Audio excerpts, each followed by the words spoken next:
Before moving somewhere today, you can check almost everything without leaving your chair. You can see the route, weather, nearby water, food, photographs, and reviews. You can even check whether the place looks crowded. Now remove the internet. Remove roads, forecasts, delivery trucks, and every promise that food will be waiting when you arrive. A Stone Age camp could have food tonight and already be too late to escape tomorrow. How could a camp with food become a trap? Imagine a small hunter-fisher-gatherer camp beside a shallow Nile channel in Lower Nubia. This is near the end of the last ice age. Around 14,000 years, the Nile still runs, but the side pools, wet ground, fishing places, and plant patches around this camp are shrinking. Beyond the river corridor, much of the landscape is brutally dry. Useful ground is squeezed around water, fish, edible plants, game, and the routes connecting. Late Ice Age sites show small communities using this Nile corridor for fish and wild plants. The people here know where fish collect and where useful plants grow. They know where animals cross and where fuel can be gathered. Their food is local in the least convenient sense. Much of it is still swimming,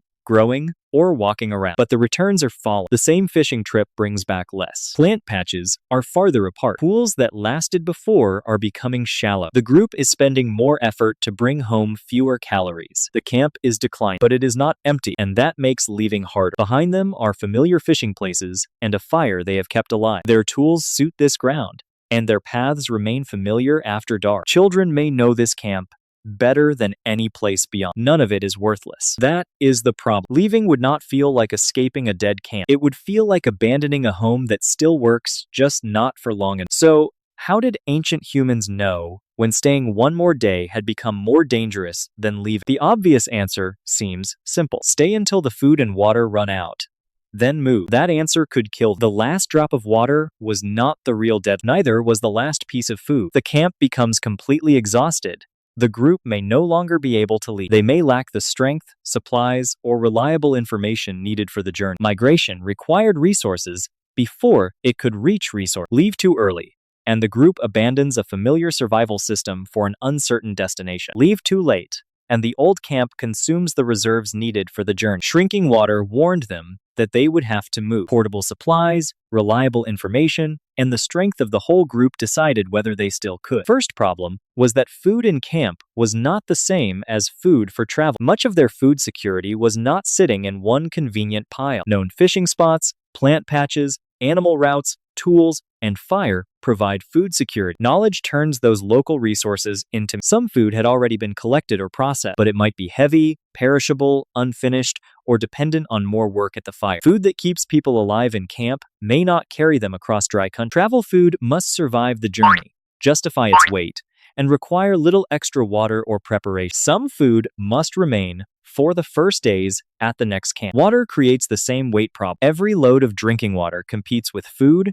tools, hides, and other necessities. Someone may also be carrying a child. The camp may still contain calories, yet no longer contain enough portable calories to escape. They still have food. What they are running out of is distance. Every extra day at the old camp can consume part of the reserve needed to leave it. Carrying food is useless if they do not know where the next reliable camp is. Today, finding a new place begins with a search. For them, Google Maps was a person who had to walk there and back. Few people could travel ahead while most remained. The logic was simple. Risk a few people before risking everyone. But their task was much larger than finding water. Is it still usable? Are fish, game, or plant foods nearby? Can children and loaded adults cross the route? And are other people already using the place? This was a dangerous bargain. As the camp weakened, it sent away the people best able to travel and read the land. They used precious food. They used precious days. And there was no guarantee they would return. An injury, a wrong turn, or a dangerous encounter could turn the search into a disappearance. Before everyone could move, someone had to risk leaving first. But even a successful return did not solve the problem. The information began expiring immediately. Suppose the advance party comes back. They found water that the whole group could use. They found signs of food. The route was passed. The place appeared unoccupied. That sounds like certain. It was only a temporary opening. The travelers needed time to return. The camp needed time to divide supplies, prepare children, help the injured, and abandon heavy items. During that delay, The landscape kept changing. Pool could shrink. Animals could move away before the group arrived. Crossing could become unsafe. The group could eat more of its travel food, and the people least able to travel could lose more strength. The strongest hunter might still cover the route. That did not mean the camp could. Children, water loads, fatigue, and illness set the camp's real range. They also needed enough energy to find the next meal after arriving. A destination reachable today could fall outside the group's safe range several days later. The advance party had not found a permanent destination. It had found a temporary opening. At this point, the solution seems obvious. The answer now seems simple. Leave immediately. But that assumes the destination is still waiting for it. A regional resource crisis could pressure several camps at the same time. If this group's fishing and gathering grounds were failing, nearby groups might face the same problem. Their food patches were shrinking. Their game was moving. Their children also needed water. And they were reading the same landscape. That creates the final trap. The better the refuge, the more likely someone else was heading there too. A reliable stretch of river or productive wetland was not a private reward waiting. It was a survival bottle. Every day, one group waited.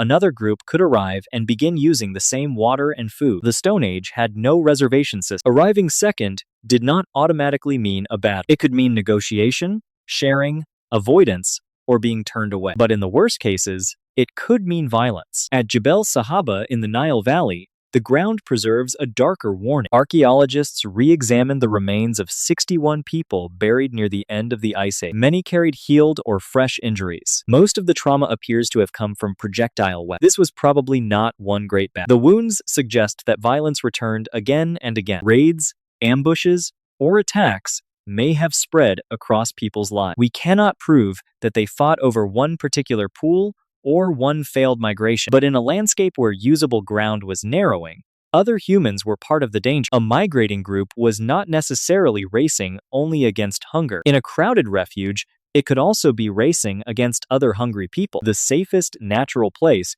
could become the most dangerous human place on the map. Return to the camp beside the shrinking Nile channel. The advance party has come back. There is water ahead. There are signs of food. The route is still possible, but they also report fresh human tracks near the destination. Now they must decide whether to leave today while supplies, recent information, and group strength remain, or wait another day, lose range, and risk finding the refuge closed. Camp still has dinner. That is exactly why the decision is so difficult. So, how did ancient humans know when it was time to abandon camp? They watched the escape window close. Each day brought back less food. Each day consumed more of the supplies needed for travel. The weakest travelers lost more range, and every report from the route became less reliable. They did not wait until nothing remained. They moved while the old camp could still fund the journey. The next place had to remain reachable, with the whole group strong enough to arrive. In crowded corridors like the Nile, delay could also allow another displaced group to arrive first. The final safe day was not the day the camp became unlivable. It was the last day they could still pay the cost of the road.